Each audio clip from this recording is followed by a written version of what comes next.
Xabi Alonso debyut o'yinini ancha xotirjam boshladi. Keyin esa Aurelian, Vini, Rodrigo, Raul. Xabi Alonso futbolchilarning xatolarini to'g'rilamoqda. Qaytinglar, hey! Ikkita, shunday, yo'q. Xullas Xabi Alonso to'xtamadi. Hatto u uchun oyoq tagidagi suv idish ham o'z joyida emasdek. Kichik pauzalarda ham futbolchilar bilan muloqot qildi. Kel. Xabi Alonsoni Gonzalo Garcia kiritgan gol ham tinchlantira olmadi. U har doim ko'proqni talab qilaverdi. Xabi Alonso Madridning murabbiyi sifatida birinchi taymda ko'rgan kartina o'ziga yoqmadi. Umuman ko'nglim to'lmadi deya olmayman, albatta vaqt kerak. Ikkinchi taym boshida esa vamos, yaxshi. Havo issiq bo'lishiga qaramasdan Xabi Alonso to'xtamoqchi emas. Arda! U o'z joyida o'tirganini Valverde penaltini ijro etayotgan paytda ko'rish mumkin edi. Xabi Alonsoning Madrid murabbiyi sifatidagi debyut o'yini mana shunday o'z nihoyasiga yetdi. Balki kimdir hammasi ajoyib yo'lga tushib ketadi deb o'ylagan bo'lishi mumkin. Bu jarayon.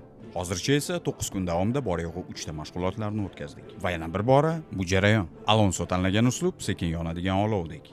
Ba'zida keyinchalik ularni ustida ishlash va bartaraf etish uchun xatolar ham qilib turilishi kerak. Va aynan shu xatolar haqida Xabining o'zi ham gapirib o'tdi. To'pni juda tez yo'qotdik. O'yinda balansni ushlay olmadik. Bu xatolar haqida gaplashgandik. Menimcha yana vaqt kerak bo'lyapti. Stadiondagi harorat 38 gradus.